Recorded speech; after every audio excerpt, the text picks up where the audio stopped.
Hey guys, tonight we're stepping straight into a muddy dawn somewhere in medieval Europe.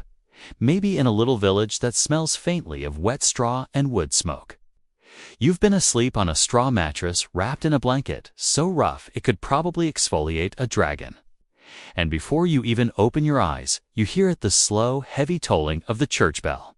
Not the bell for prayer. Not the one for weddings or for calling people to market.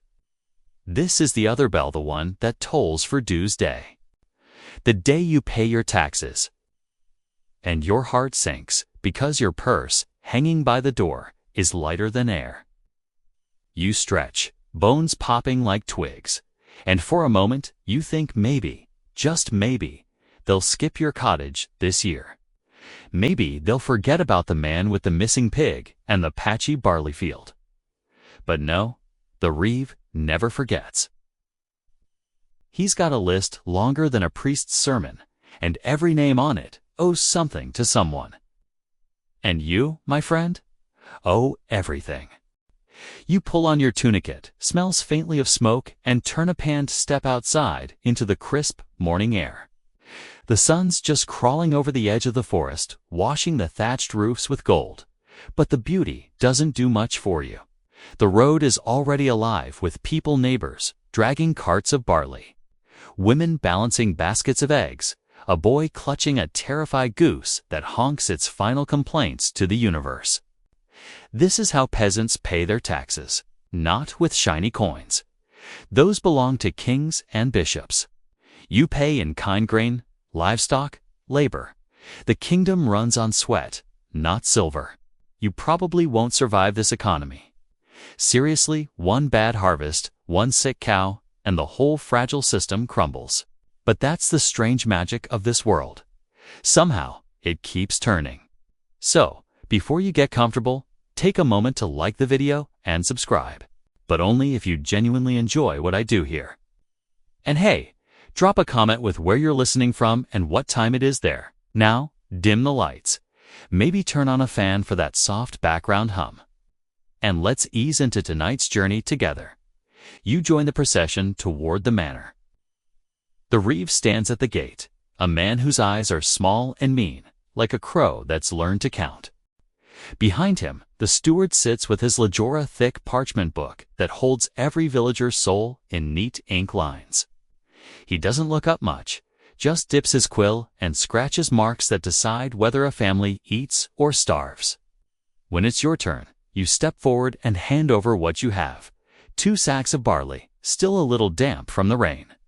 The reeve pokes them, frowns, and mutters about weight. You try to explain that the storm ruined the rest of the crop, but he doesn't care. You'll owe the shortfall in labor 2 extra days of plowing the Lord's fields next week. You nod, because that's what you always do. Refuse, and you'll face the stocks. Or worse, the fine that doubles the debt. The Lord himself, of course, never appears. He's probably still in bed in his stone manor, dreaming of hawking or tournaments. Taxes to him are just a quiet flow of wealth. Grain becomes bread, eggs become meals, and labor becomes the upkeep of his comfortable world. But for you, this tax day is a balancing act between survival and obedience. You shuffle aside as your neighbor, old Hilda, steps up with a basket of eggs. She's smiling, as if this is all a grand game. But you know the truth, her smile is armor. She's too poor for grain, too proud to beg. The steward accepts her eggs, but notes the count short by 2. A fine, he says flatly, and she nods. She'll pay it in weeding or mending fences later. The idea of paying taxes without money isn't strange here, it's the rule. Coins are rare.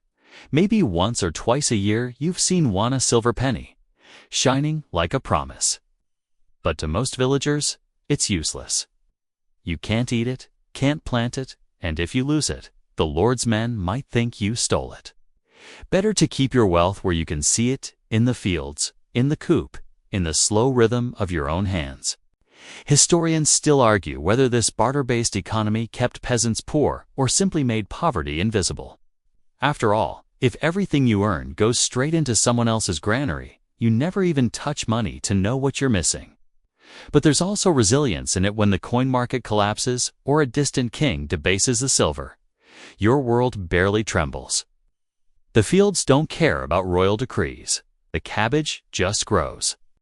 You trudge home, lighter by 2 sacks and heavier by 2 workdays. The mud clings to your boots like the taxes cling to your soul. The road smells of manure and bread baking. Someone's already started the day's meal. There's comfort in that smell, even as hunger gnaws at your stomach. On the way, you pass the blacksmith's forge.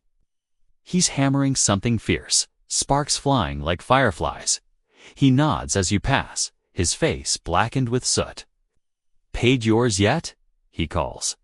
You nod grimly. "Good," he says. "Mine's next week." The steward wants horseshoes instead of grain this time. Says the Lord's army needs them. You grin a little despite yourself. Sexes, seems change shape depending on what the castle fancies that season. That's the strange flexibility of this system. You can't pay in money, but you can pay in what you do best. You're a carpenter, maybe you fix the manor's fences. You're a potter, you deliver jars for the kitchen. Every trade has its tribute. And if you have no trade, well, your back becomes your currency. Later that night, by the fire, your wife mends a tunic while you scrape mud from your boots. The room glows orange, smoke curling up through the hole in the thatch. She tells you the priest came by, reminding everyone about the tithe due next week. 1/10 of everything. Even after you've paid the Lord, the church takes its share. Maybe God could take it directly, you mutter. She chuckles softly, but her eyes are tired. Taxes and tithes, they're the twin wolves that follow every peasant. You feed them, or they bite. And yet somehow, there's pride in paying, 'cause it means you still have something to give. Outside, the wind picks up. A storm's coming. You can smell it, the sharp scent of rain and mud. You wonder if the Lord's collectors will come back next month, demanding more for repairing the bridge or supporting the king's war. They always find a reason. You remember? Faintly. The old stories told by your grandfather about times when villages refused to pay, when they barricaded roads and hid livestock in the woods. He'd smile when he told them, eyes glinting with rebellion. Did they win? You once asked. He laughed.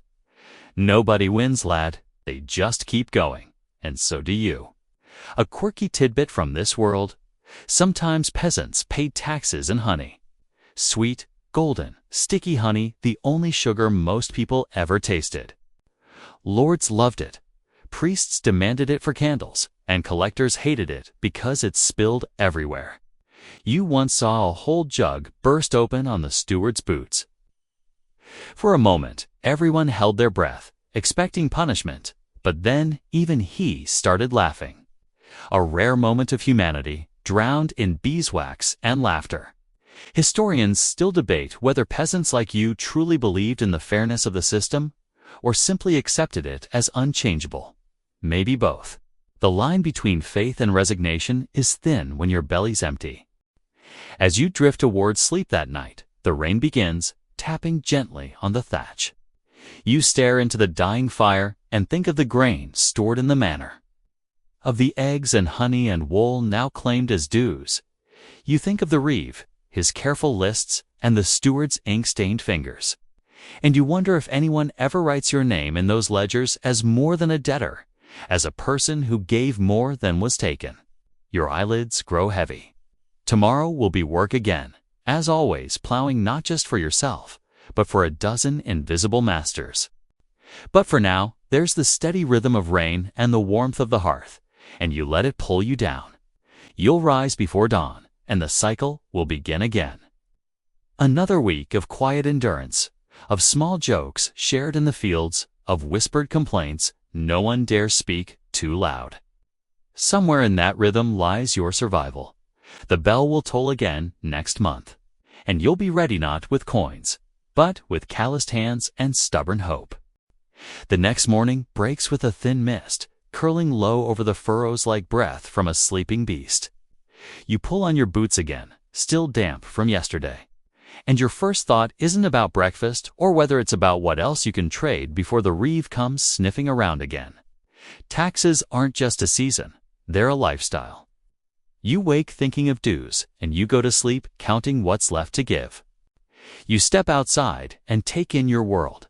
A handful of cottages, smoke curling from thatch, chickens scratching in the mud, and a few stubborn cabbages surviving last night's rain. You stretch your sore arms and grab your hoe. It's time to tend the small strip of field the Lord allows you to call yours. Of course, half of what grows here never really belongs to you. It's spoken for long before it sprouts. When people imagine the Middle Ages, they often picture coins and gold-gleaming treasures guarded by kings or knights. But for you, money is about as real as dragons. Most peasants go their whole lives without touching a silver penny. Instead, your economy runs on sweat, barter, and obligation. You don't buy things. You swap, trade, or owe. It's an invisible system that works only because everyone is trapped inside it together. Today, you're thinking about what the steward said yesterday: 2 extra days of labor to make up for the short grain. That ass called corvée work. Unpaid days you owe the Lord, helping on His lands instead of your own. It's the medieval version of taxes deducted from your time instead of your pay. And time, as you know, is your most precious currency. You trudge toward the field, hoe on your shoulder, the smell of damp soil thick in the air. A couple of other villagers join you along the road. Whither went the miller, with his crooked smile, and young Marie, who carries a bundle of sticks. She's humming something soft, a tune passed down from her grandmother about the days when the land was free and no man bent to another's will. Historians still argue whether those free days ever truly existed, or whether it's just a dream peasants tell each other to make the work go down easier. By the time the sun climbs, you're bent over, breaking clods of earth, sweat stinging your eyes. The soil is heavy, full of stones, but there's something grounding about it. This is your life, hands in the dirt, spine aching, the rhythm of the hoe steady as a heartbeat. You're not earning wages. You're paying a bill that never disappears. The reeve rides by on a mule, checking fields. He's not cruel exactly, just efficient in that soul-sucking way of a man who enjoys being slightly above others. Good yield this year, he says, without stopping. You nod, pretending not to hear the sarcasm. Good yield or bad, your dues stay the same. That's the trick of it. At midday, you sit under a half-dead oak and share lunch with ewen bread hard enough to double as a tool and a lump of cheese. You hear, he says between bites, that some folk in the next village pay their taxes with cider. You laugh. Cider. The steward there's fond of drink. Says he counts barrels better than bushels. You shake your head, amused. It's not surprising, really. Across the land, payment takes whatever form the local lord fancies.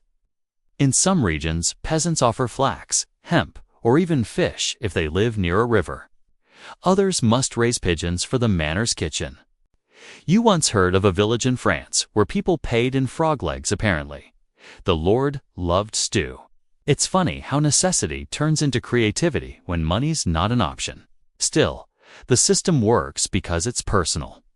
Everyone knows what they owe and to whom. You don't need a banker, you need memory. Each favor, each sack, each borrowed ox becomes part of a web of quiet debts. You lend your neighbor a sheep. Next season, he helps with your harvest. You mend a fence for the reeve's cousin. Suddenly, your name is written with a slightly kinder pen in the manor ledger. That's the real economy here. Relationships, not just what you own, but who owes you a favor.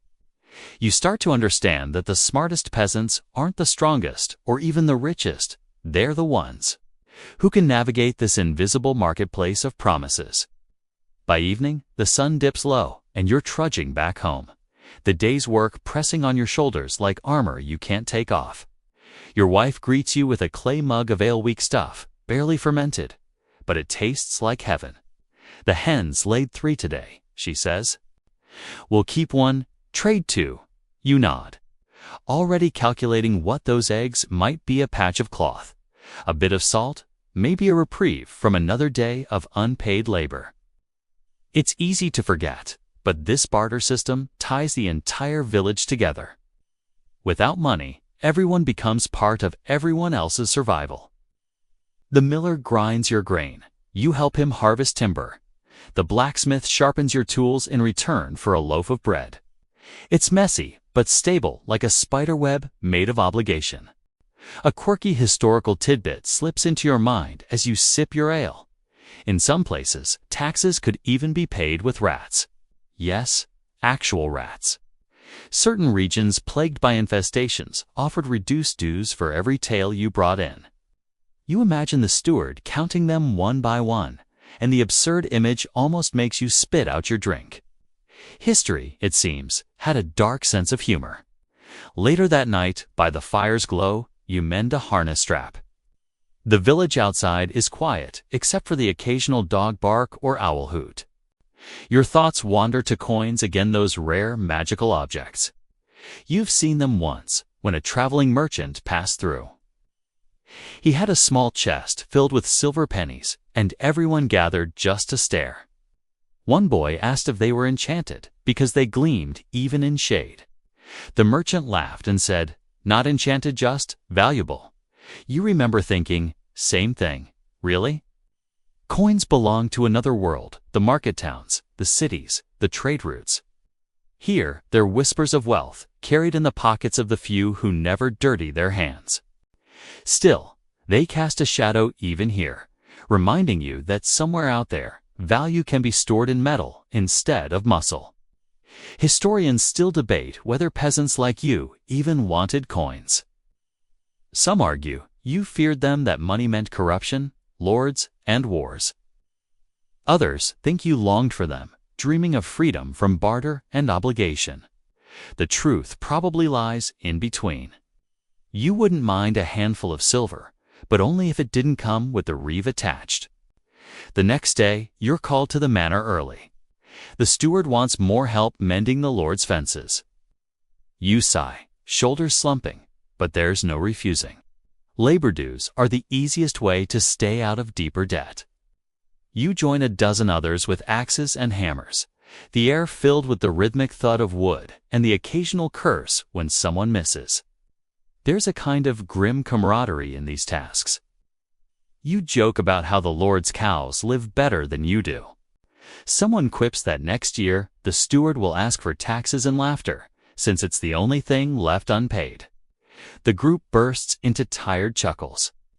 Humor is the only rebellion that won't get you whipped. By afternoon, the steward walks through to inspect the work. He nods approvingly. "Good," he says. The Lord's pleased. Then he adds, "You'll each receive credit for half a day's dues." You pause mid-swing. Half a day. That means twice the work, but you bite your tongue. Complaining just adds a fine to your total. When he leaves, Ewan mutters, "Maybe next time we'll just pay him in splinters." You laugh quietly. Not because it's funny, but because it's all you can do. That night, as you walk home under the stars, your muscles ache and your hands throb. The moon hangs low and yellow, and the world feels ancient, timeless. You think about how long this has gone in generation after generation. Peasants trading sweat for survival. You wonder if your grandchildren will still be paying in grain and work, or if someday the world will change. At home, the fire's nearly out. You sit beside your wife, who's spinning wool by hand, her fingers moving in a rhythm older than any tax. She looks up and says softly, "You did good today." And for a moment, that feels like enough. Your eyes drift to the tiny wooden chest in the corner, the one where you keep your wealth. A few nails, a bit of thread, a spare spoon. Not much, but each piece represents a trade, a memory, a life of quiet persistence. You realize then that even without coins, you've built something that money can't buy: resilience. You smile, lean back, and let the hum of the spinning wheel carry you into sleep. Tomorrow, there'll be more work, more dues, more jokes whispered between furrows. But tonight, you rest knowing you've paid your share, if not in silver, then in sweat. And in this world, That's enough to keep the wheel turning. By the time the next week drags its muddy feet into your life, you've learned a few things about survival, not from books, because you can't read one, but from watching the quiet dance of favors that keeps the village alive. Coins may be rare, but bargaining, that's the true art form here. You're becoming fluent in a language spoken entirely in chores, gossip, and well-timed generosity. You wake to the sound of a rooster who seems to take joy in your suffering. The dawn is gray, the kind that smells like smoke and damp wool. You stretch and think about your debts, not just to the Lord or the church, but to your neighbors. There's Ewan, who lent you his ox last month when yours went lame. There's the miller's wife, who promised to bake you bread if you fixed her leaking roof. You owe half the village something, and half the village owes you back. You pull on your cloak, which smells faintly of mildew and sheep, and step outside. The air bites and mist clings to your hair. The path to the fields is lined with puddles, each reflecting a thin shard of sky. Ahead, you spot the reeve again, riding his mule like he's leading a parade. His ledger swings from his saddle like a threat. But today, you're not dreading him. You've got a plan. You're going to pay some of your dues with labor, yes, but this time, it won't be your own hands breaking the ground. You've arranged with Tomas, the mason's son, to trade half a sack of barley for a day of his help. He's strong, quicker with a spade than you'll ever be, and his father owes your brother a favor from last winter. It's all connected strings of obligation tied so tight that no one can really tell who's the debtor anymore. As you walk, you pass the churchyard. The priest is there, fussing with the new bell rope, his robes dragging through the mud. He looks up and nods. "Remember tithes on Sunday," he says, voice calm but heavy with meaning. You nod, trying to look holy. Inside, you think, I just paid half my harvest. Surely God can wait a week. Historians still argue whether these small evasions the delayed tithe. The missing bushel counted as rebellion or simply survival instinct. Probably both. The peasant's life was a constant negotiation between duty and deception. You never said no outright. You just said soon. By mid-morning, you and Tomas are in the field. Hacking through soil that feels like iron, he's cheerful, whistling some tavern tune. "Heard the steward's daughter's getting married," he says. "Her dowry's half the village's wool." You snort. "Maybe they'll let us throw in our debts as a wedding gift." He laughs, loud and easy. For a moment, the rhythm of the work feels less like punishment and more like music. You think about how the entire system runs on people like you peasants. Villains, serfs, different words for the same tired backs. The lords may own the land, but they can't eat their titles. They need your hands. That's the quiet truth most of them never admit. At noon, you take a break. You sit on a fence post, bread and onions in your lap. Tomas takes a swig of watered ale and says, "You know, my uncle says some towns pay taxes in candles. Real wax, not tallow. The church buys them by the cartload." You raise an eyebrow. "Candles? I've barely got one for prayer." He shrugs. "Guess it's better than paying with your spine." And he's right. Payment in goods has its advantages. You can hide a few apples under straw or claim the hens laid fewer eggs than they did. But your labor, that's impossible to fake. Every hour worked is a visible surrender. And yet, there's pride in it too. You're part of something ancient, an invisible machine that feeds castles, armies, and kings. Without peasants, nothing moves. That night, you head to the alehouse. The air inside is thick with smoke and laughter. A fiddler scrapes out a tune while people drink thin ale and trade stories. It's not much, but it's the only place where everyone's equivalent someone brings up taxes. At the next table, old Hilda is holding court again, eyes gleaming in the firelight. "I told the steward," she says, "my hens stopped laying 'cause they're praying hens now." He didn't know what to say. The crowd roars with laughter. You laugh too, imagining the steward's face. The alehouse is where deals are made. Not the kind the Lord writes down, these are spoken softly, sealed with a nod or a shared drink. Tonight, you make one of your own. You promise to help the miller fix his roof after the next rain, in exchange for an extra measure of flour at harvest time. No paper, no ink. Just trust and memory. You notice how the village breathes like a single creature, its pulse, the rhythm of exchange. Even gossip serves a purpose.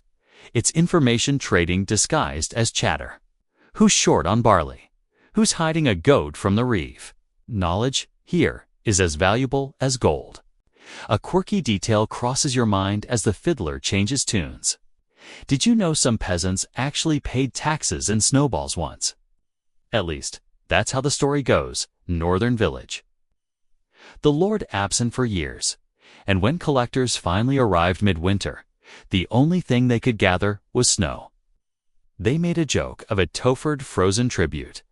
The steward didn't laugh, but history remembered it anyway. Later, walking home under the stars, you feel that familiar ache of exhaustion. The road glows faintly in moonlight, puddles mirroring the sky. You pass the blacksmith's forge cold tonight, just the ghost of ash left in the hearth. You think about how every trade in this place is bound to the same endless circle. Make, give, owe, repeat. Historians still debate whether this interlocked web of obligation was stable or suffocating. Some say it built communities stronger than any coin could. Others claim it kept peasants chained, unable to rise. You suspect both are right. It's hard to feel free when even your neighbor's help comes with a string attached. When you reach your cottage, your wife's already asleep. You sit by the embers, watching them fade. You think about the small favors you traded today and how they'll ripple through the weeks ahead. You think, too, about the Reeves ledger, how it only records what you owe, never what you give. Maybe one day, someone will keep a book that counts kindness too. The next morning brings fog so thick it eats the village. You hear voices, but can't see faces. It feels like walking through someone else's dream. You head to the granary to deliver your last dues of the season 3 bundles of flax and a jar of honey. The steward's there, pen scratching. He nods curtly. That covers your year. You breathe out.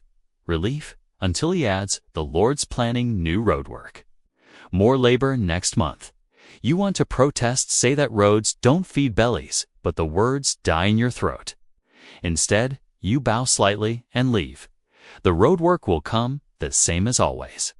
But so will the barley, the laughter, the small rebellions. As you walk home, the fog lifts slowly, revealing the familiar outlines of your world. Crooked fences, smoking chimneys, the church steeple stabbing at the sky. You realize that, for all its unfairness, this life holds a strange sort of order. Everyone knows their place. Everyone knows their due.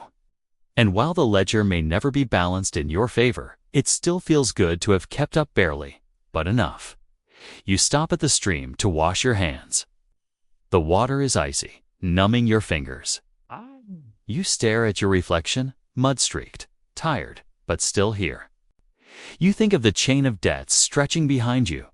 Your father paid with his back, his father before him. Maybe one day it'll end, but for now, it's your turn. The day fades into soft gold. Children chase geese in the road. A dog barks. Someone's baking bread again. You smell it and smile, though your stomach growls. You've survived another cycle of dues. Tomorrow you'll start planning for the next one. You look up at the setting sun and think, not bitterly, but with a strange calm. The world doesn't run on money, runs on people remembering what they owe. And in this little corner of the kingdom, that memory keeps everything from falling apart. Sunday comes, and with it, the tolling of the church bell, not the sharp, urgent clang of tax day, but a slower, solemn song that rolls across the fields like fog. You know what that means? It's tithe time. The day when you give not to your Lord, but to God, or, more accurately, to the priest who claims to speak for him. The air smells of incense and wet wool as you join the slow procession toward the church.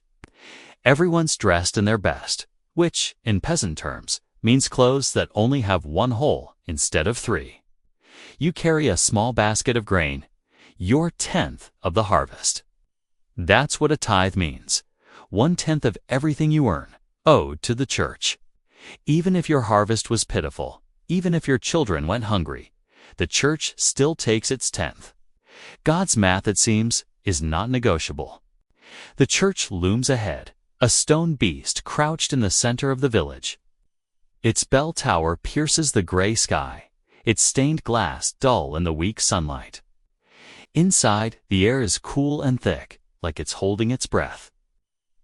The priest stands at the front, his robes edged in gold thread, a stark contrast to your mud-smeared tunic. You drop your grain into the collection basket and try not to wince at the hollow sound it makes, barely a handful. You kneel on the cold floor as the priest begins to speak. His voice echoes from the vaulted ceiling, full of righteousness and faint self-importance. "Render unto God what is God's," he intones. You resist the urge to mutter, "I already did," and he apparently lives next door to the steward. The priest goes on about sin and salvation, about how generosity purifies the soul. You try to focus, but your stomach growls. Around you, others shift restlessly. Everyone's thinking the same thing: how to get through another week when the barn's nearly empty. Historians still argue whether peasants truly believed in the church's teachings or simply endured them because they had no choice. Maybe faith was genuine for some, but for many, religion was just another obligation like taxes, but with incense. Still, it offered comfort too, in its own way. The promise that suffering meant something, that toil wasn't just meaningless drudgery. After the Mass, people linger outside the church, exchanging news. The priest stands near the door, smiling his practiced smile as villagers hand over offerings. Sini, cheese, a chicken that clucks indignantly as it changes ownership. One man brings a jug of ale. You suspect that particular offering might end up being blessed privately later. You talk quietly with your neighbor, Edith, a widow with sharp eyes and sharper wit. "Did you hear?" she says. "Father Robert's got a new candlestick from the bishop. Pure brass." They say. You glance at her, smirking. "Must be nice to have God as your accountant." She laughs a quick, bright sound. If only he took grain as payment. Despite the sarcasm, there's no real malice. Everyone knows the church keeps the village tied together as much as the manor does. The priest blesses the crops, buries the dead, marries the living. Without him, life would feel even smaller. You head home with lighter hands and a heavier heart. The road is muddy, the clouds hanging low. The fields shimmer faintly from last night's rain, and for a moment, you think about how much grain you've given away, some to the Lord, some to the church, some to neighbors in need. The math never adds up. You're always left with just enough to survive, and sometimes not even that. Still, you find small ways to bend the rules. Everyone does. The tithe collector, an old man with a crooked back and worse eyesight, doesn't weigh every sack. You might leave the bottom layer a little lighter, the kernels mixed with husk. Not enough to draw suspicion, but enough to feed your family one more night. There's even a whispered trick called the saint's share, where peasants secretly keep a handful of grain from the tithe, claiming it's for a local saint no one's ever heard of. The church frowns on it, but who can argue with saints? You recall once, during a harsh winter, when the tithe barn overflowed and the priest refused to share with starving families. "It belongs to God," he said. And one night, that very barn burned down. No one ever found who did it. The next morning, the villagers said maybe God decided to take it back himself.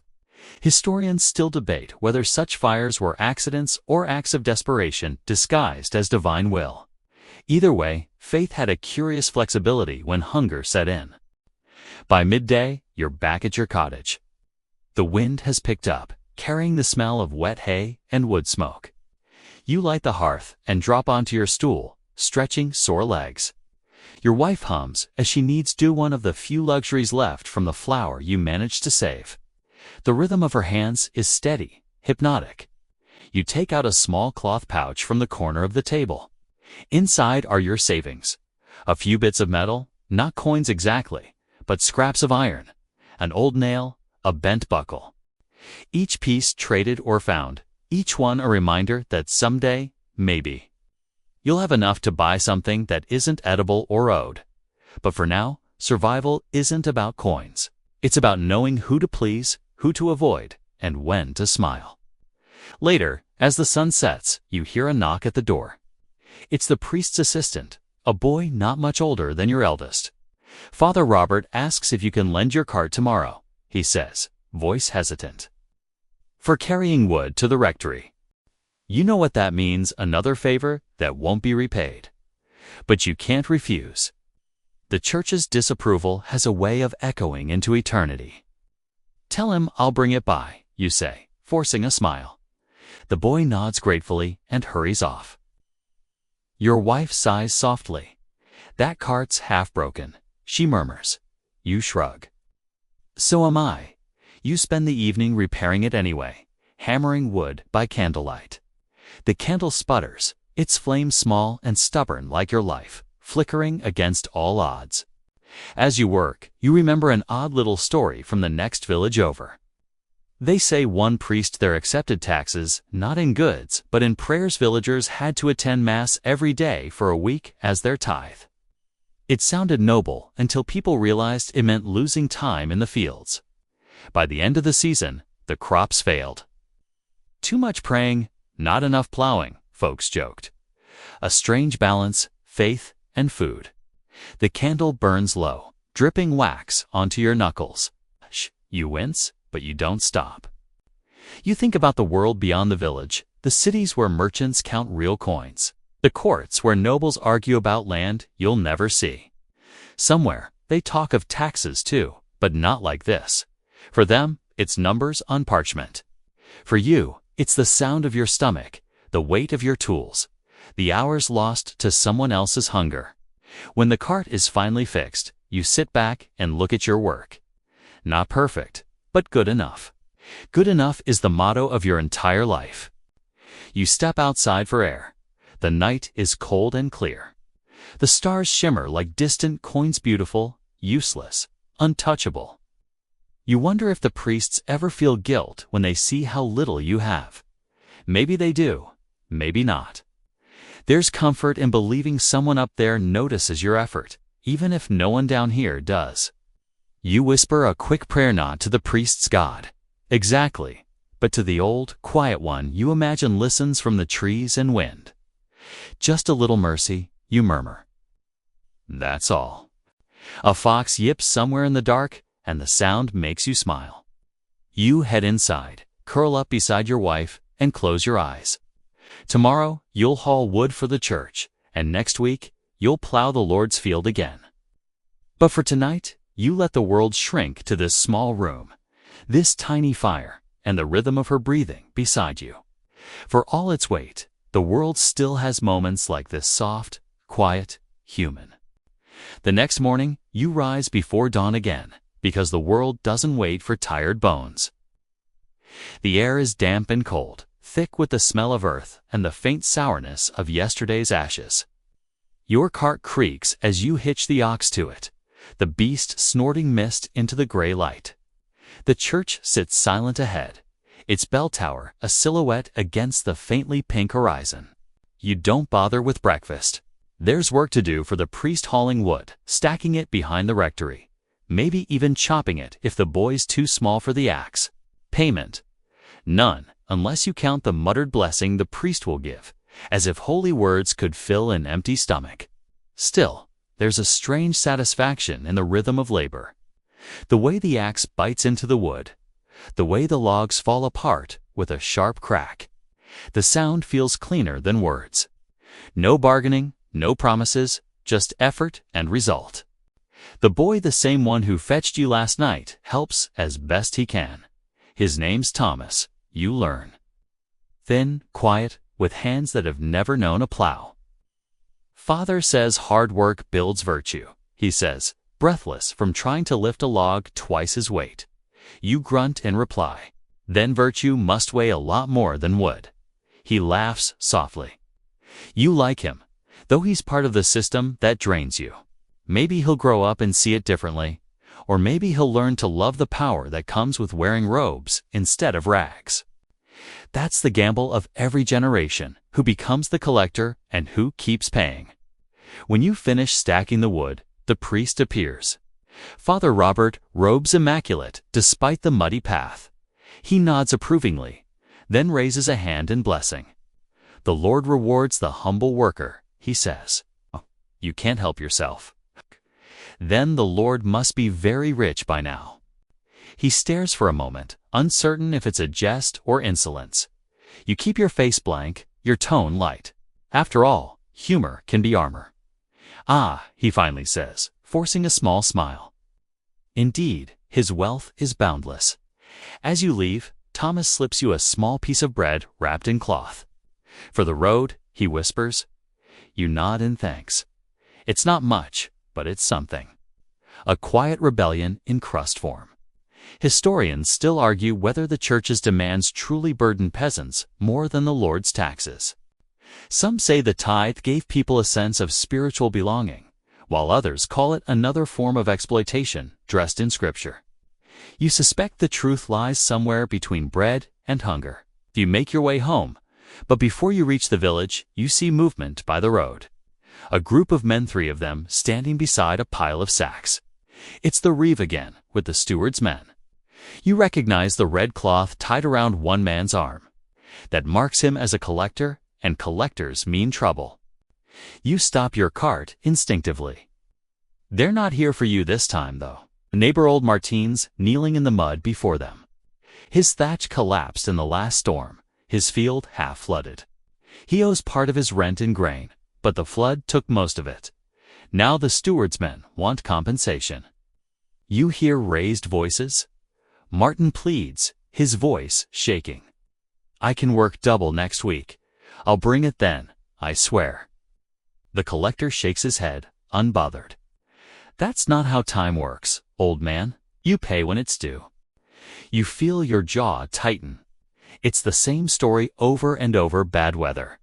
Bad luck, no mercy. You should keep walking. You know that. But something makes you linger. Maybe it's the way Martin's wife stands behind him, clutching a child too small to understand what's happening. Then the reeve spots you. Ah, you there? You've got a cart. Help us haul this. You hesitate. Refusal isn't an option. You nod and move closer, heart pounding. The sacks are heavy with damp grain.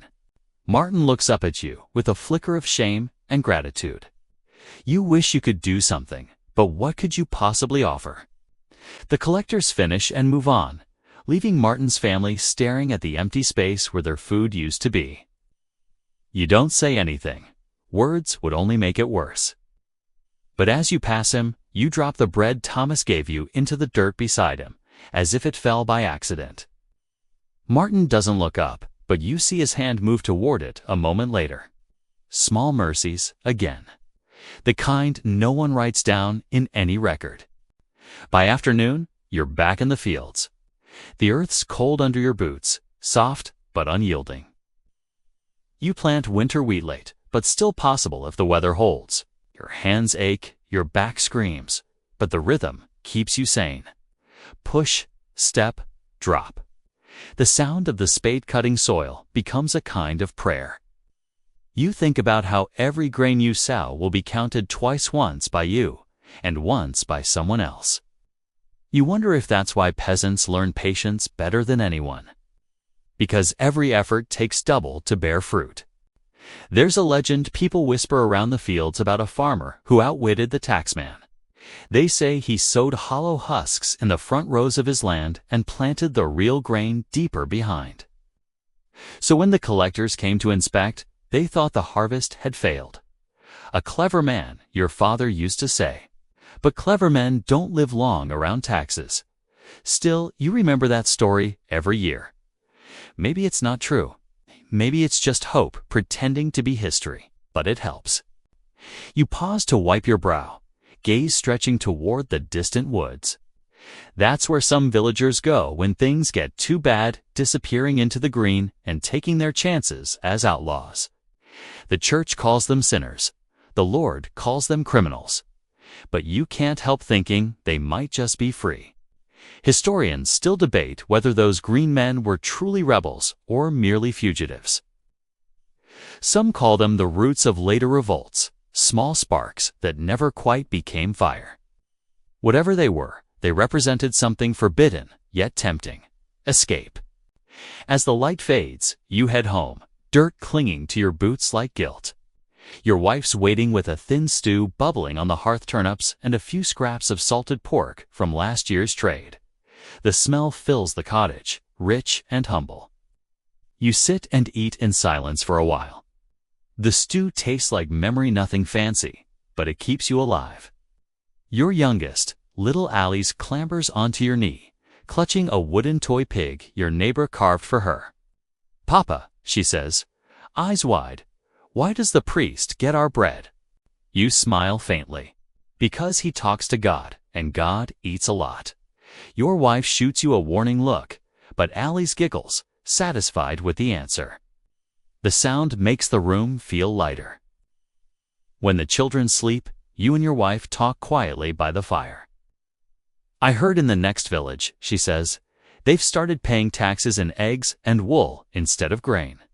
The steward says it's worth more." You nod. He'll say anything's worth more until he decides it isn't. There's always a new rule, a new demand. Some lords want wool, others wine, others labor. There's no winning, only shifting the weight from one shoulder to the other. You remember the merchant who passed through last spring, boasting of coin taxes and trade accounts. "Money," he said, jingling his purse, "makes life easier." You almost laughed in his face. Money meant nothing here. No one you knew had enough of it to matter. You traded bread for shoes, labor for tools, goodwill for survival. But money was coming, slow as frost in autumn. You could feel it. The world was changing beyond your fields. And when it arrived, you had no doubt it would change the way taxes worked, but not who paid them. Before bed, you step outside again. The sky's cloudless, and the stars look close enough to touch. Somewhere far away, a wolf howls a long, mournful sound that slides down your spine. You think of Martin's family and wonder if they're still awake, huddled around a dying fire. You whisper another of your quiet, formless prayers, not for wealth, not even for justice, just for endurance. Because that's what taxes really measure, not grain, not money, but endurance. How much a person can give before breaking. A breeze rustles the trees. You breathe it in, the damp scent of soil and smoke and faraway rain. You close your eyes and listen to the faint creak of your cart, the soft murmur of your wife inside, the heartbeat of the sleeping earth beneath your feet. And in that moment, despite everything, the taxes, the toil, the endless giving, you feel something small and stubborn stirring in your chest. Not hope, exactly, but something close enough to keep you standing tomorrow. The next morning, you wake to the sound of rain on the roof, steady, drumming, relentless. It's the kind of rain that turns paths into rivers and roofs into sieves. You pull your cloak tighter and step outside anyway. The fields need checking, and rain doesn't stop the world from collecting what it's owed.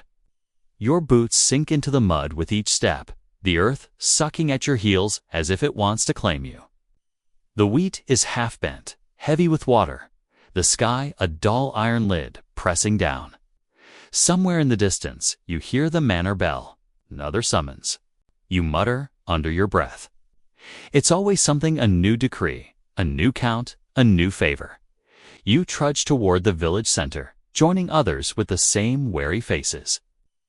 Everyone's soaked and silent, save for the occasional sneeze. At the square, the steward stands under a canopy, looking like a cat that's never been rained on in its life. He clears his throat and raises a parchment. By order of the Lord, he begins. Due to the heavy rains and damaged roads, every tenant will provide 1 additional day of labor this week to repair the causeway. There's a collective groan, quiet but deep. You already work 3 days on the Lord's land each week. Adding a fourth means one less day for your own crops, your own survival. But arguing is useless. You catch the eye of Edith, that sharp-witted widow from before. She mutters, "If he starts taxing the raindrops next, I'm moving into the river." You snort softly, trying not to laugh. Even small humor feels dangerous here. The steward's assistant, Chung, clean-shaven, smug walks among the crowd, noting names. When he reaches you, he stops. "You'll bring your cart again. We'll need it for the stones." Of course, the cart, always the cart. You nod without expression. As you turn to leave, the steward's voice calls out again. "And remember, your labor is owed as gratitude for the Lord's protection." It is not a tax. You mutter to yourself, "Gratitude must be heavier than grain." Then, rain trickles down your neck, but you barely feel it. There's a dull anger that warms you from the inside out, a familiar burn that never quite turns to flame. Historians still argue whether corvée labor work in place of tax was truly oppressive or simply the glue that held medieval villages together. Some say it created unity. Others say it ground people down into mud. You suspect both are true. That afternoon, you're at the causeway with a dozen others. The road is a churn of mud and stones, a shallow river cutting across it. The steward's men stand dry under their cloaks while you and the rest haul rocks. Slipping, swearing quietly, straining against the weight. Your shoulders ache. Your palms bleed a little where the rough stone bites into them. But you keep going. The rhythm of labor is numbing. One rock, another, another. The rain doesn't stop. It just shifts from drizzle to downpour, as if the sky's mocking your effort. Beside you, Edith grunts as she heaves a rock into place. "Think they'll notice if I put this one in upside down?" she asks. You grin despite the exhaustion. As long as it sinks slower than the steward's temper. A few others laugh, brief and muffled under the rain. These moments of shared humor are what keep you from breaking. Jokes or rebellion you can get away with. The steward rides by on horseback, inspecting your progress. He nods approvingly, but doesn't dismount. "Good work," he says. "The Lord will be pleased." You wonder if the Lord even knows who you are. Probably not. To him, you're a number, a unit of labor, a measure of productivity, a small cog in his endless account of dues and duties. When the day ends, you're soaked through. The cartwheels are caked in mud so thick it takes half an hour just to free them. The sky turns a bruised purple as you trudge home, every step a squelch, every breath heavy with the smell of wet hay and exhaustion. At the cottage, your wife waits by the fire. She hands you a cup of thin ale, warm, weak, but welcome. "How bad?" she asks. "Only 4 dead carts and 3 broken backs." You answer with a smirk. "So a good day." She rolls her eyes, but smiles faintly. That's the secret of peasant endurance, not strength, but humor. The ability to find laughter in misery before it eats you alive. You sit down to eat, a simple stew, mostly beans and onions. The rain outside becomes a soft hiss against the roof, almost soothing now. You remember an old superstition your grandmother used to whisper, that rain was heaven's way of washing away unpaid debts. "That's why the rich hate storms," she'd joke. "They're afraid the sky's coming for what they owe." You never quite believed her, but tonight, as thunder rolls faintly in the distance, you let the thought sit there, warm and defiant. Later, after the children sleep, you lie awake listening to the dripping roof. Your mind drifts to the other kinds of taxes that never get written down, the favors owed, the silences kept, the grudges buried. You think of Martin and his family, of the priest's smile, of the steward's ink-stained fingers counting what isn't his. You also think of how every year someone disappears. A young man usually slips away at night, leaves behind an empty hut and a field that slowly returns to wild grass. Some say they go to the woods and join bandits. Others say they head for the cities, chasing rumors of wages and freedom. You once asked your father why he never left. He said, "Because every lord has taxes, but not every field remembers your hands." At the time, you didn't understand. Now you do. There's something sacred in knowing the land that feeds you, even when it's owned by someone else. It remembers you the weight of your steps, the smell of your sweat, the sound of your voice. You can't say that about a city street. Still, the temptation lingers. To walk away, to stop paying in grain and hours and hope. But you know what would happen if too many did? The village would crumble. The fields would rot. And the tax collectors would just move on to the next cluster of souls. Historians still debate whether peasants were truly powerless or simply pragmatic. You think it's both. Power isn't just about swords or gold eats, about knowing what must endure, even when it shouldn't have to. The rain slows near midnight. You drift into sleep, the steady rhythm of droplets on thatch blending with your heartbeat. When morning comes, it's quiet again. The air smells clean, new. The causeway will hold, at least for now. You stretch your aching limbs and step outside. The village feels different, fresh, washed. Chickens peck at puddles. A stray dog shakes itself dry. The world, for all its cruelty, keeps turning. As you walk toward the field, you pass Edith again. She waves a muddy hand, smirking. Well, the road didn't wash away overnight. Miracles do happen. You grin. We should charge God for our labor. Don't give him ideas, she shoots back, laughing. There's comfort in these exchanges, in this shared absurdity. It's the only tax that feels fair, the giving and taking of laughter. You work the field till noon, mending a fence post, checking the sprouting wheat. Then you head home and find your wife bent over a new task, pinning wool by the hearth. For the steward's wife, she explains. She wants a new shawl. You sigh. And what do we get in return? A promise, a favor. You chuckle softly. We'll be rich in promises before long. She smiles without looking up. Better than being rich in mud. The day stretches on. You repair a broken hoe, mend the roof, feed the ox. Small, ordinary things, the currency of survival. By evening, the rain has stopped completely, leaving behind a silver mist. The village smells of wet grass and chimney smoke. You sit outside for a while, just breathing. Somewhere, faintly, a lute plays. Probably one of the Lord's servants, taking advantage of the clear night. The melody drifts over the fields, thin but beautiful. You think about all the ways people pay what they owe through labor, through faith, through silence, and sometimes through beauty. Even the poorest can offer that. A song, a smile, a story whispered by the fire. You close your eyes and let the tune carry you. For a moment, you're not a tenant or a taxpayer. You're just part of the night, breathing the same air as everyone else. Lord, priest, peasant, all beneath the same wide sky. And if tomorrow brings more demands, more dues, more labor, well, so be it. Tonight, you're paid in peace. The next day begins with an uneasy silence, the kind that comes before bad news. You can feel it before you even step outside. The air feels heavier, the birds quieter, the dogs restless.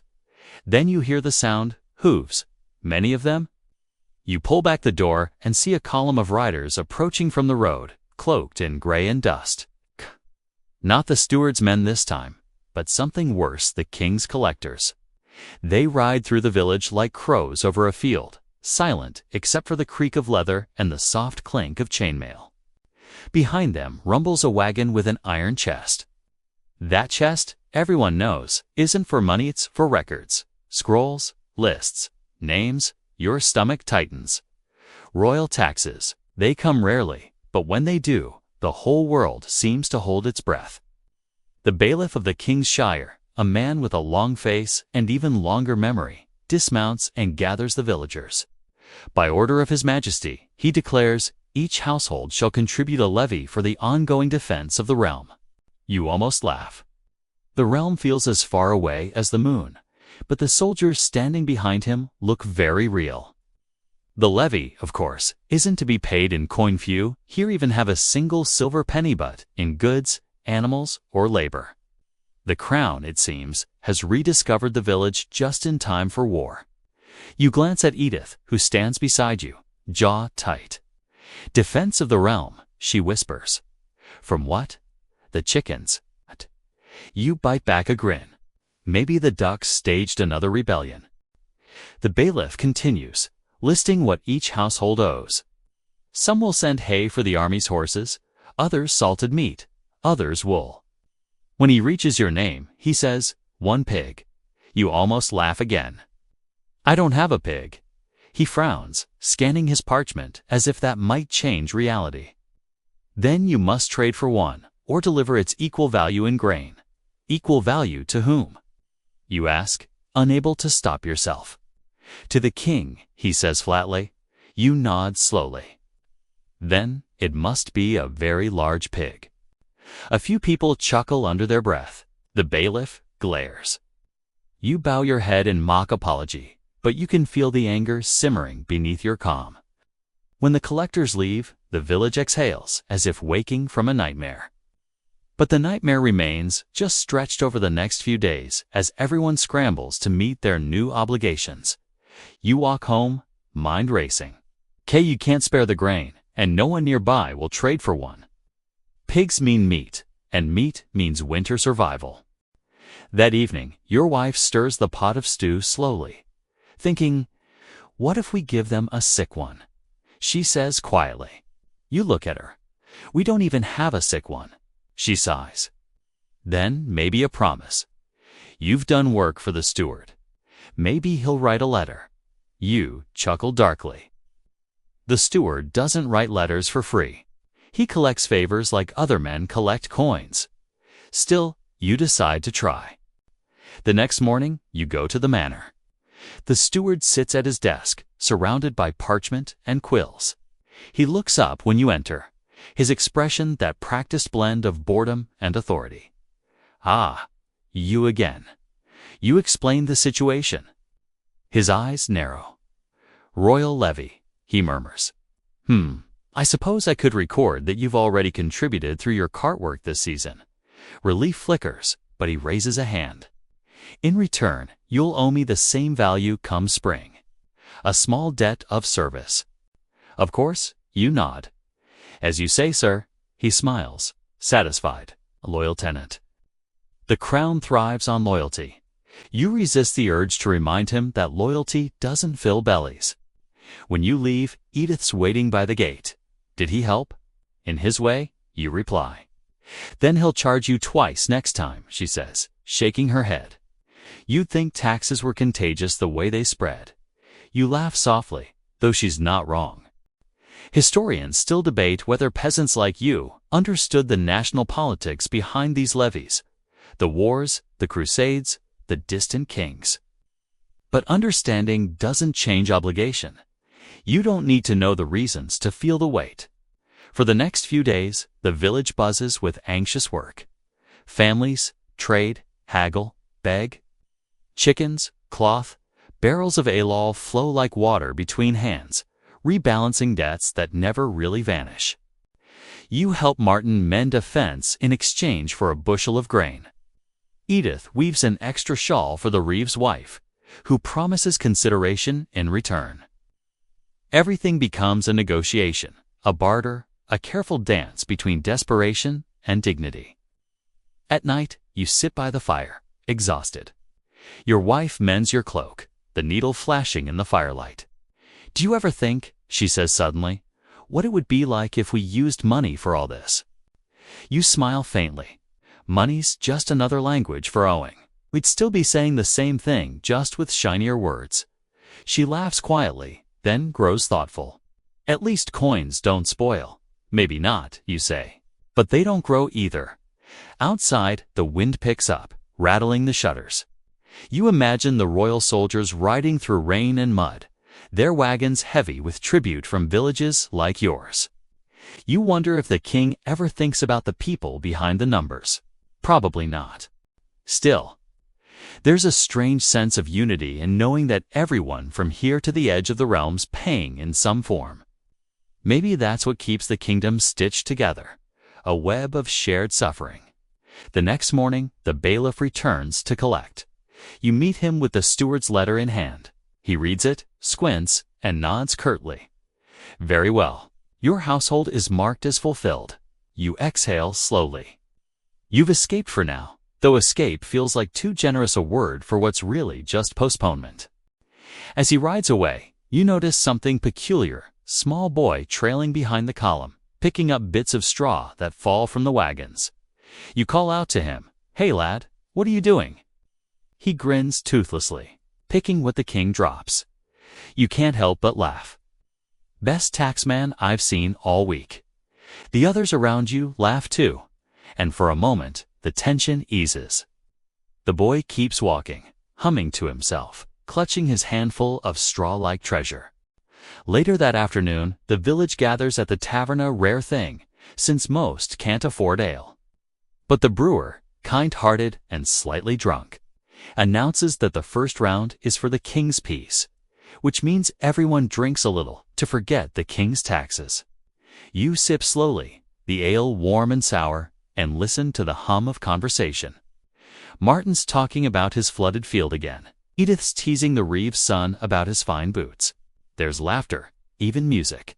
Someone begins to sing a ballad about a clever peasant who tricked the lord by hiding his taxes in a hollow loaf of bread.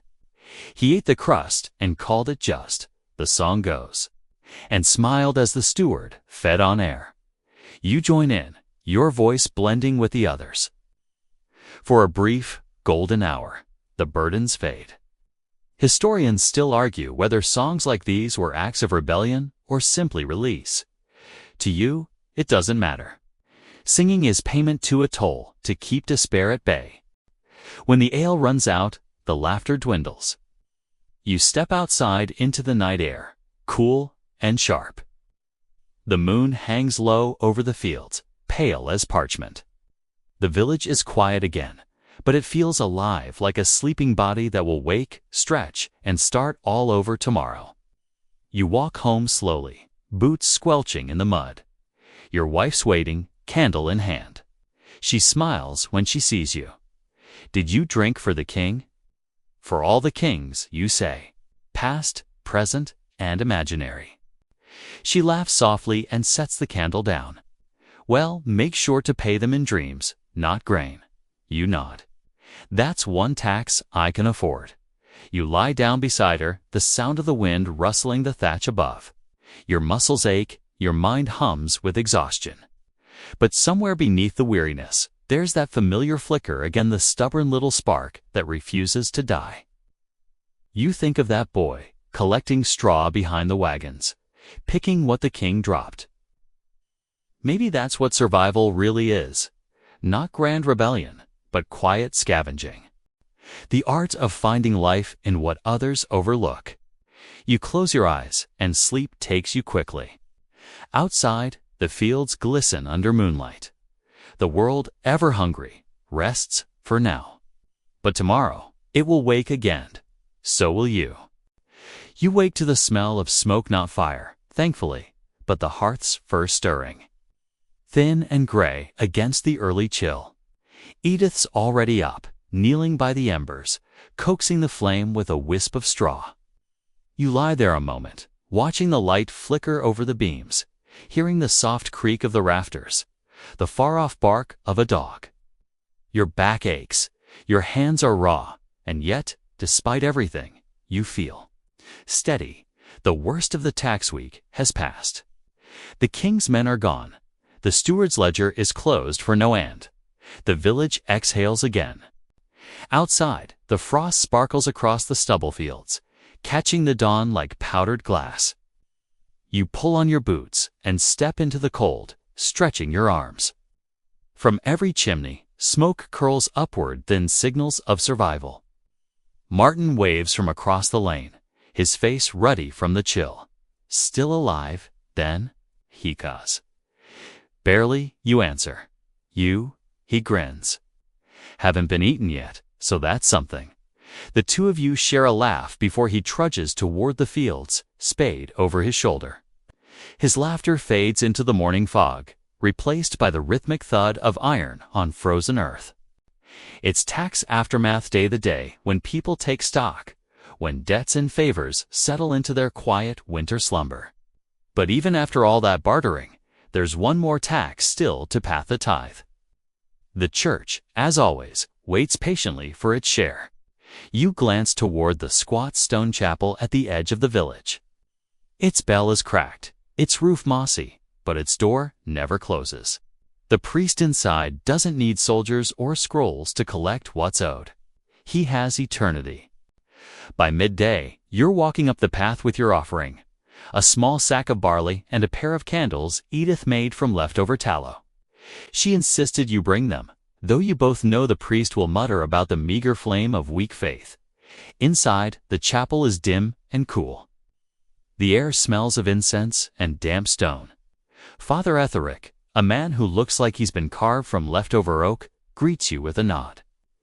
"Good day, my son," he says, though he's probably younger than you. Bringing the Lord his due, you hand over the sack. "What little we have." He inspects it with the air of a man weighing the heavens. "The Lord blesses those who give gladly." You smile faintly. Then he must be very generous to those who give unwillingly.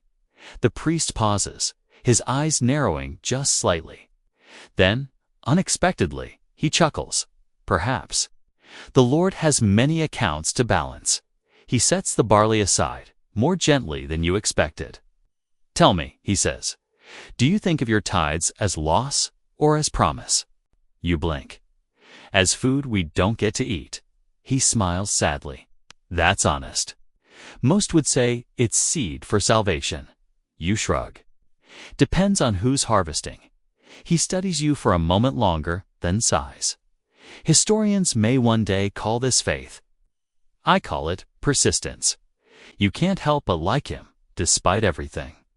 For all his sermons, there's something weary in him too, like a man who's been praying for rain for too many seasons. Outside again, you meet Edith by the gate. She raises an eyebrow. "Did you give him both candles?" "I did," she frowns. "We could have kept one for the house. Consider it rent," you say. "For a seat in heaven." She smirks. "If heaven's anything like his sermons, I'll stay here, thanks." You grin and sling your arm around her as you walk home. The day warms slightly. The frost turns to slush. The air fills with the sound of carts and chickens again. Later, you help Martin repair his plow in exchange for a few turnips. The rhythm of work steadies you both, hammering and joking like men mending not just wood, but will. "Ever wonder," Martin says, "where all this goes? Look, all the barley, all the wool, all the tithes." "Up," you say. He laughs. "Up where?" "Upstairs. Apparently. To heaven? Or London? Same thing, isn't it?" You chuckle. "Except one has angels and the other has accountants." Martin snorts so hard he nearly drops the hammer. Historians still argue whether peasants truly resented the tithe or simply accepted it as another cost of existing. For you, it's neither. It's more like whether something you endure, curse, but can't quite imagine living without. By evening, you're home again, and Edith's stirring another pot. The smell of barley porridge fills the room, moronically the same grain you just gave away. You sit beside her, stirring the fire. "Do you ever think," she says softly, "that maybe all this giving, all these taxes and tithes, are just a way to remind us we're small?" You nod slowly. "Maybe. Or maybe it's to remind them we're still here." She looks at you, curious. "If we stopped giving," you say, "they'd have to remember we exist. Can't have that, can we?" She laughs quietly, shaking her head. "You're dangerous when you think too much." You grin. Thinking's free. For now, after supper, you step outside again. The night sky spreads above, you clear, bright, endless. The stars look like frost scattered across a black field. You remember the priest's words, seed for salvation. Maybe there's truth in that. Maybe the things you give away do grow somewhere, even if you never see the harvest. Then again, maybe that's just what people tell themselves to make loss bearable. The next morning, the reeve gathers everyone in the square. He's holding a parchment new one. The villagers groan collectively. What now? Someone mutters. But it's not bad news this time. The Lord has decided to hold a fair next week to revive village spirit, as the steward puts it. Which, you suspect, means an opportunity to squeeze out the last of whatever anyone hasn't already given. Still, a fair means trade, and trade means possibility. The week passes in a strange mixture of relief and preparation. People sweep their doorways, mend clothes, brush their hair for once. You even help Edith polish a few pots to sell. She's made little clay trinkets, 2 birds and beasts she shapes by the firelight, their crooked wings charmingly lopsided. The morning of the fair dawns, crisp and bright. The air hums with energy, carts rumbling down the lane, voices overlapping in a dozen accents. You've never seen so many strangers at once. Peddlers from nearby towns, monks with baskets of herbs, even a juggler balancing apples on his chin. And amid it all trade. Endless, creative, chaotic trade. Wool for salt, salt for eggs, eggs for honey. You even see one man barter a goose for a wooden spoon.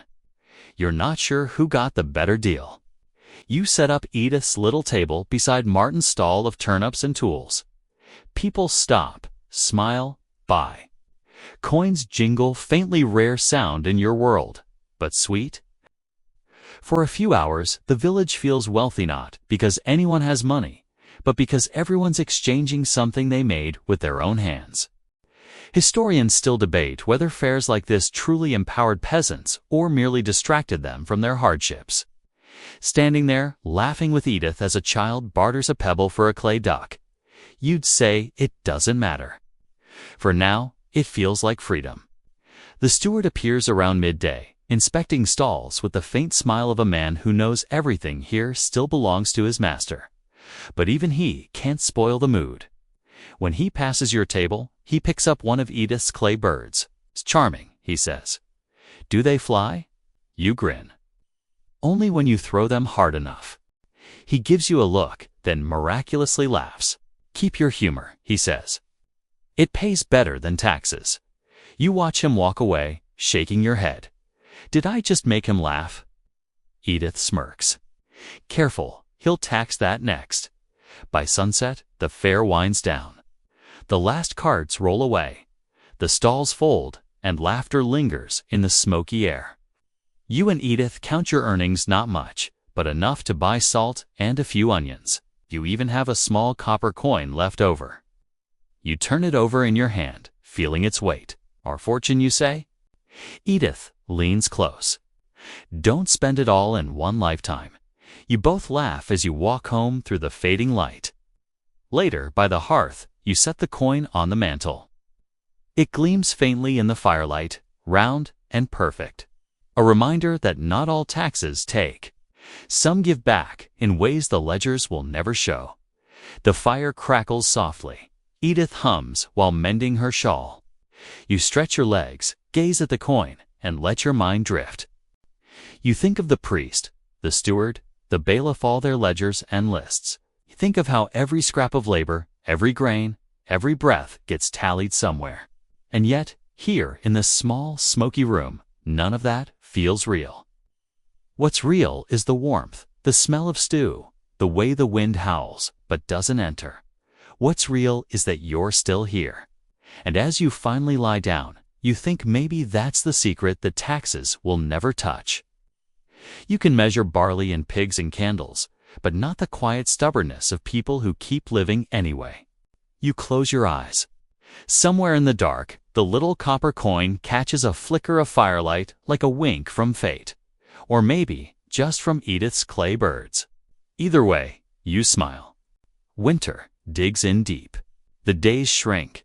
The sun becomes a rumor, and the village seems to curl in on itself like a hibernating animal. You wake each morning to the sound of frost crackling on the shutters and the creak of the thatch under weight of ice. Even the dogs bark slower in this cold. You pull your cloak tighter and breathe into your hands, watching the mist rise like ghosts. The earth sleeps, but the debts do not. The steward's messenger arrives again, because, of course, they always do, even in snow thick enough to drown a cartwheel. He brings reminders, though his reminders sound suspiciously like threats spoken politely. You owe a few days' labor come spring, repayment for the steward's favor during the royal levy. It was easy to forget that little detail when the days were bright. You sign your name, or rather, your mark on his parchment. He nods, satisfied, and rides away with his cloak snapping behind him like a flag of conquest. Edith watches from the doorway. Can't they just skip winter for once? You smirk. If they did, they'd have nothing to collect. She chuckles, then coughs. The cold makes her voice rasp like straw. You glance at her with worry, but she waves you off and turns back to the hearth. You help where you can, splitting logs, patching the roof, mending shoes. Every sound of hammer or knife echoes through the sleeping village. It's strange, but there's something sacred about that rhythm. The sound of people keeping the world from falling apart. At night, you gather with neighbors in Martin's barn. The air smells of hay and smoke, and everyone huddles close, sharing warmth, gossip, and whatever food can be spared. Martin's wife ladles out turnip stew, thin but hot. For the king, she says solemnly, then grins. May he choke on it. Laughter ripples through the crowd. You raise your bowl. 2 taxes, tithes, and the things they forgot to count. Someone shouts, like hope. Another adds, and manure. Everyone roars with laughter. Historians still argue whether gatherings like these were acts of fellowship or quiet rebellion. But for you, it's simple. Laughter is the one thing you can't be taxed for, at least, not yet. Between jokes, Martin leans closer. You ever think, he says, that all these dues, all these levies, are just a way to remind us who we belong to? You stir your stew, thoughtful. Maybe. But if they have to remind us so often, maybe they're afraid we'll forget. He grins. Then, let's keep them nervous. Outside, snow begins to fall again, thick, soft, endless. You watch it pile against the barn door, blurring the world into silence. The next morning, the village is buried. Roofs sag, fences disappear. You spend half the day digging paths just to reach the well. The cold bites at your fingers until they feel like stone. But amid the misery, there's beauty too. The fields gleam like glass. The trees were crowns of frost, and when the wind dies, you can hear your own heartbeat in the stillness. Later, you and Edith sit by the fire, sharing a crust of bread and melted cheese. She looks tired but peaceful. It's strange, she says softly, how quiet everything becomes after they've taken their share. You nod. Quiet's the sound of things we still own. She smiles faintly. You and your sayings. Someone's got to make them sound wise. The fire pops, scattering tiny sparks like fleeting stars. As the weeks drag on, the village invents new ways to cope. The brewer makes ale from frozen apples.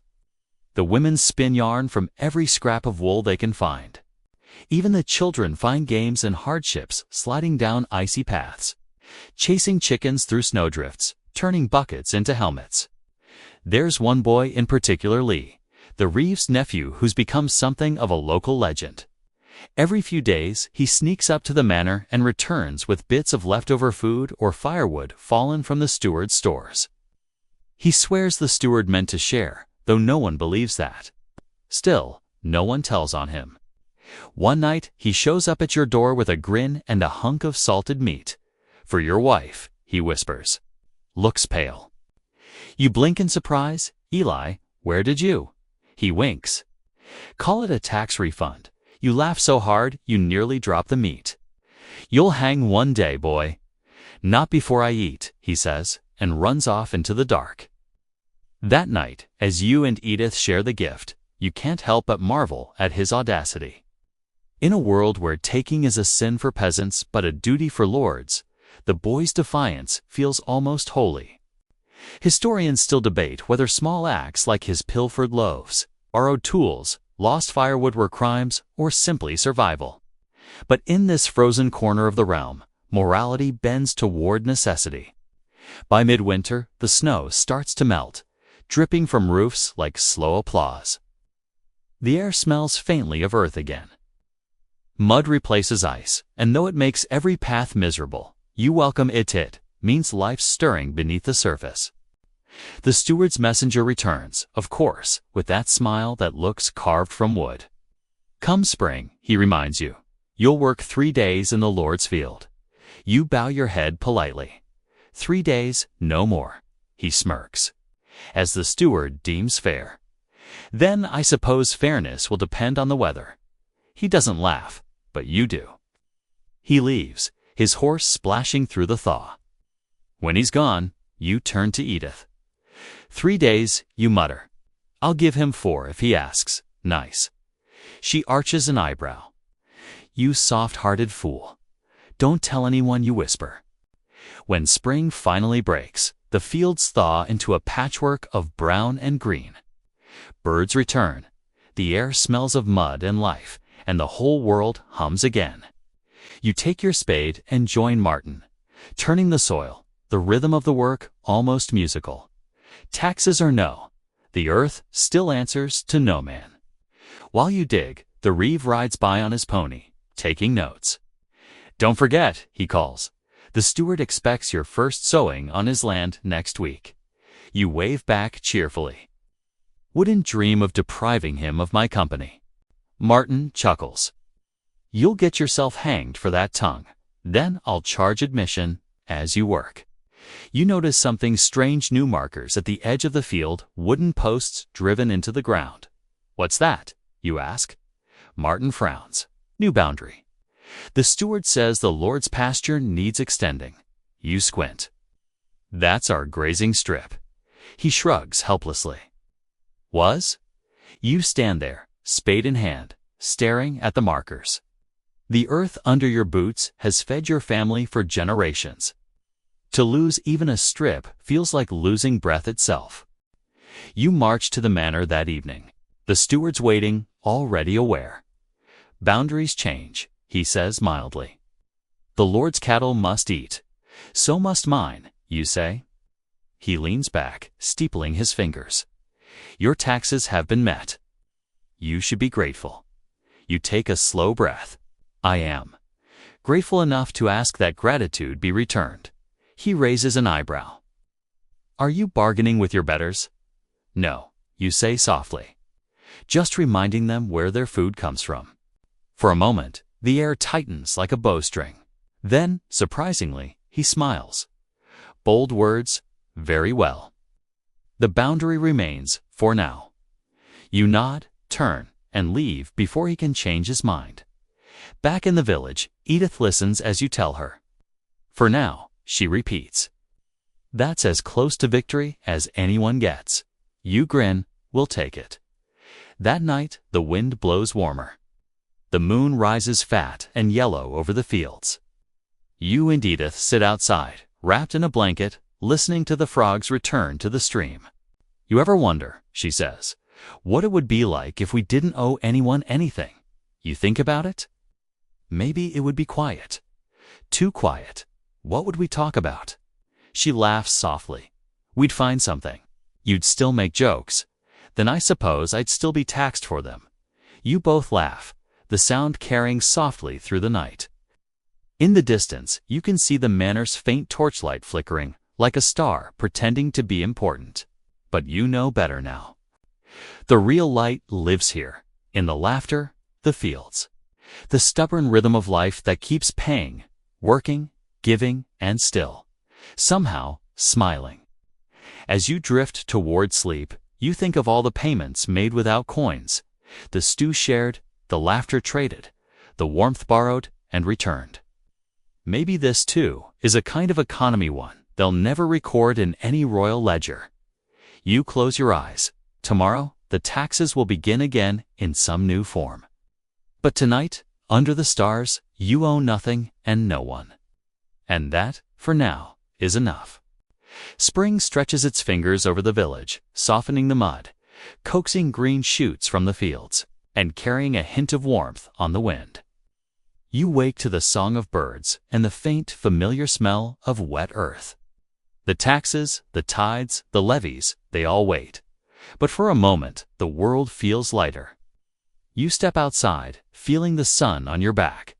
Even the frost-slicked paths are forgiving now, and the river that once threatened to swallow carts has calmed to a cheerful trickle. The village is alive again, women hanging laundry, children chasing each other through the thawing fields, men repairing tools and fences, voices overlapping like a soft chorus. You pause at the edge of your field, turning the soil with your spade. Every clump of earth carries a memory, the hard days of winter, the stolen moments of warmth by the fire, the tiny triumphs when a steward's ledger bent to your quiet persistence. You remember the boy Eli grinning as he brought you firewood, and Martin's jokes about the king's chickens. Even Edith's smirk as she reminded you that coins don't fill bellies. All of it binds the season, the village, the life you've endured. The steward appears at the edge of the village, his cloak brushing the grass. "Time for your first day on the Lord's field," he says. His voice is polite, but his eyes measure you as if to see whether your resolve has softened. You nod. "We'll be there." The work begins. You join others in the fields, planting seeds with a rhythm that soothes the mind even as it strains the back. Every hand holds its own story of toil and survival. You notice Edith moving carefully between the rows, carrying water and whispering encouragement to the seedlings, her quiet grace a counterpoint to the stubborn earth. The morning passes in a meditative blur of planting and conversation. You talk in low voices about the upcoming fair, the new boundary disputes, the small rebellions that keep the village breathing. Humor slips between tasks like a secret weapon. Even the children come out to watch, leaning on the fence, eyes wide with fascination, not aware that they are learning the real currency of survival, persistence, wit, and a touch of audacity. By midday, your back aches, but your spirit is lighter. You pause to wipe sweat from your brow, watching a flock of birds lift from a distant hedge, their wings catching the sunlight. You think about all the ways your ancestors paid taxes, with grain, with pigs, with labor, with patience. Some historians still argue whether such payments truly preserved social order or perpetuated oppression, but here, in this field, it feels like both. You endure, and the village endures with you. As the sun climbs higher, Edith approaches with a flask of water. "You work too hard," she says, handing it to you. "I work," you reply, "so someone else can tell me I haven't worked enough." She laughs softly. "And yet you keep coming back." "I keep coming back," you say, "because someone has to." The afternoon stretches lazily, punctuated by the occasional laughter of children, the distant clatter of the blacksmith's hammer, and the soft sigh of the wind through the fields. You realize that despite the levies, the tithes, the burdens that weigh heavier than the soil, there's a rhythm to this life that no one can fully tax. A rhythm that passes from hand to hand, heart to heart, from season to season. The steward departs before dusk, satisfied that the day's labor has been met. You glance around at the fields, the village, the smoke curling from chimneys. There is satisfaction here, small but profound, in having endured and contributed, in having participated in something larger than yourself without losing yourself entirely. When evening falls, you return home, muscles sore but mind at ease. Edith has prepared a simple supper, broth thick with herbs, bread baked in the clay oven, a few scraps of meat reserved from winter stores. You eat slowly, savoring the warmth and the quiet. Afterward, you step outside once more. The sun dips low, painting the sky in ribbons of gold and pink. Shadows stretch across the fields, long and gentle, as if the day itself is bending in quiet reverence for your survival. The river glimmers in the twilight, and the village exhales softly in its settling rhythm. You walk to the chapel at the edge of the village where Father Ethelric stands, his figure serene against the stone walls. You leave a small offering, a few grains, a candle, a quiet whisper of gratitude. The priest smiles, placing a hand on your shoulder. You endure, he says simply. That is its own blessing. Outside, Edith joins you, her eyes reflecting the fading light. We've survived another winter, she says. And we'll survive another, you reply, because we always have. You wander back home together, noticing the small signs of life, sprouting greens, birds nesting, the faint hum of bees returning to early flowers. Every living thing seems to promise continuation, even after the harshest burdens. At the hearth, you settle beside Edith, letting the warmth seep into your bones. You reflect on the many forms of payment: grain, labor, coins, humor, trust, even courage. Some of these are visible, some invisible, and some can never be tallied, yet all are necessary. The village thrives not because of the taxes imposed, but because of the resilience embedded in every hand that tills the soil. Every voice that whispers defiance and laughter, every heart that refuses to break. Outside, the night air is cool, gentle. A soft breeze rustles the trees. You listen to the distant murmur of the river, the quiet of a village breathing in unison. Somewhere in the distance, a child laughs. A dog barks softly. Life continues, persistent and unyielding. You lie back, letting your body sink into the comfort of the evening. The weight of obligation, though ever present, no longer presses down with the same force. You have endured, bartered, given, received, laughed, and lived. The cycle of taxes, tithes, and labor continues. But within it lies an unspoken victory, the continuity of daily life, the quiet defiance of the human spirit, the small, irreplaceable acts that sustain families, communities, and memories. You close your eyes and feel the warmth of Edith beside you, the smell of the hearth, the steady rhythm of the village around you. You think of all the people who came before, who paid their dues in sweat and grain and quiet perseverance. You think of those yet to come, who will face their own levies, their own hardships, and find ways to endure. And for the first time today, you feel truly at ease. The moon rises, casting a silver light across the thawing fields. Stars peek from the night sky, scattered like glimmers of hope. The world, relentless as it is, also offers moments of grace, small victories hidden in the act of surviving, in the giving and taking that forms the tapestry of village life. You exhale slowly, letting your heartbeat synchronize with the calm of the night. The river hums softly, the wind whispers through the trees, and the village rests in the quiet glow of lamp and candle. You are part of it all, a single thread in a tapestry that continues to weave itself, season after season, tax after tax, debt after debt, laugh after laugh.